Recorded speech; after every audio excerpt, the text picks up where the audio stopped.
دنیا کے اندر جو کچھ سب حلال ہوا ہے کیونکہ ہمارے نفع کے لکم جو کچھ ہے سارا کا جمیعاً کا لفظ ہے، سارا کا سارا تمہارے نفع کے لیے. تو اس کا مطلب جو کچھ دنیا میں زمین پہ جو کچھ پیدا ہو رہا ہے جو کچھ مل رہا ہے سب حلال. اس سے تو یہ ثابت ہوا.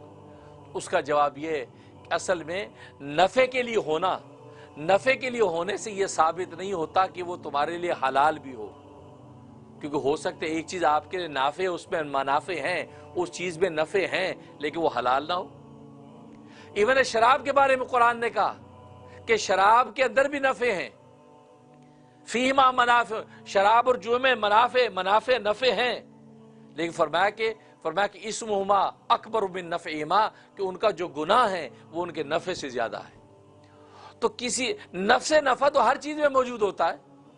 سانپ بچھو میں بھی کسی نہ کسی طرح کا نفع موجود ہوتا ہے. کیا مطلب سانپ بچھو حلال ہو جائیں گے؟ تو اس لیے کسی چیز کے حلال ہونے کا مدار نفع پر نہیں ہے. حلال ہونے کا مدار ظاہر ہے کہ اللہ تبارک و تعالیٰ کے فیصلے پر ہے. اس لیے محرمات شریعہ، اللہ رسول نے جن چیزوں کو حرام کر دیا وہ حرام. اب بھلے اس میں جتنے بھی نفع ہوں وہ حرام ہو گیا. اور اسی طریقے سے عقل کے تقاضے میں بہت سی چیزیں ایسی اس میں نفع تو ہے لیکن نقصان زیادہ ہے. اور دنیا انسان کا بھی یہ ٹرینڈ ہے کہ جس میں نقصان زیادہ ہوتا ہے اس سے بچتا ہے. بھلے اس میں نفع ہو، نقصان چونکہ زیادہ ہے لہذا اس سے بچتا ہے. بلکہ انسان دنیا میں تو رزق نہیں لیتا. ایک پانی ہے، پانی کا گلاس آپ کے سامنے ہے، بالکل صاف شفاف نظر آتا ہے. ایک شخص کہتا ہے یار پانی پی لو، ٹھنڈا پانی ہے آپ کے لیے. دوسرا کہتا ہے نہیں پینا اس میں زہر ہے. اب آپ بتائیے آپ پئیں گے نہیں پئیں گے؟ بتاؤ کیوں نہیں پئیں گے؟ کیونکہ زہر ہونے پر کوئی دلیل نہیں ہے. کیونکہ زہر ہونا یہ خارجی چیز ہے کہ بعد میں کسی نے ڈالا ہو، لیکن پانی اپنے اصل کے اعتبار سے تو حلال اور پاک نظر آ رہا ہے. تو آپ کو اصل پر فیصلہ کر کے پی لینا چاہیے. لیکن آپ کیوں نہیں پی رہے؟ کیونکہ آپ رسک سے بچ رہے ہیں. آپ کے نہیں یار کیا پتہ زہر ہو. بھائی جو زہر ہویا تو پھر پوچھاں گے کیوں میں؟ پھر تو پوچھنے کا بھی چائس نہیں نا. یہ وہ اتفاقی ولایت ہوئی نا. ایک کشتی جا رہی تھی، طغیانی آ گئی، طوفان آ گیا. اب لوگ یا اللہ کو یاد کرنے لگ گئے، آیت الکرسی اب پڑھنے لگ گئے کہ اللہ بھی اب آج مارے گئے، بھونچال آ گئی.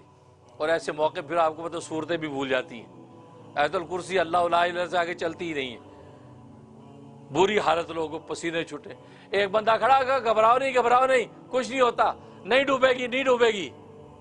اور کہ یار تو کیا دلیل چھوڑو یار، نہیں ڈوبے گی، گھبراؤ نہیں، بے فکر ہو جاؤ.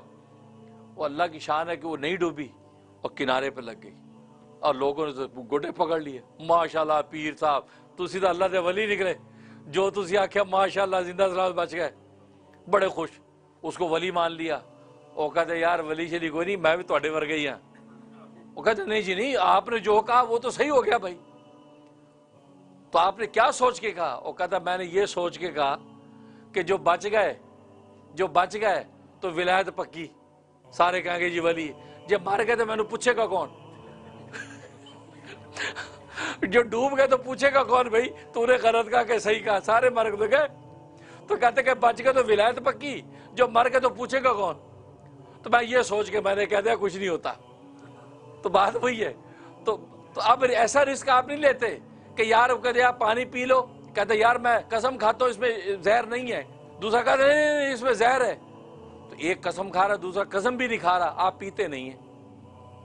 تو آپ اپنی معمولی جان کے لیے اتنا سا رسک نہیں لیتے. اللہ اور اللہ کے رسول ایک چیز سے آپ کو منع کر دیں، وہاں آپ ایمان کا رسک لے لیتے ہیں. یار کوئی نہیں یار کچھ نہیں ہوتا، صحیح ہے، ساری دنیا کھا رہی ہے. اس کا مطلب آپ جان کا رسک لیتے نہیں ہیں، ایمان کا رسک لے لیتے ہیں. اللہ رسول کی بات نہ مان کے آپ حرام کھا لیتے ہیں. تو گویا کہ ایمان پر بات آپ نے کر لیا اور آخر میں اللہ کے سامنے پیش ہو جائے گی. اس لیے بے شک یہ فرمایا کہ انسان کے نفع کے لیے ہیں. ہر نفع کے اپنے پہ درجات ہیں کہ کس چیز کو آپ کتنا اور کس طریقے سے استعمال کریں. جیسے حکیم ہے، حکیم زہر کو بھی استعمال کرتا ہے لیکن زہر کو مار کے اور اس کا کشتہ بناتا ہے. لیکن آپ کو زہر مارنا نہیں آتا، آپ اس کو ڈائریکٹ کھا کے خود مر جائیں گے. اس لیے فرمایا نفع ہے لیکن نفع سے یہ ثابت نہیں ہوتا کہ آپ کے لیے حلال بھی ہے. ثم استوى الى السماء، پھر یہ کہ وہ آسمان کی طرف متوجہ ہوا.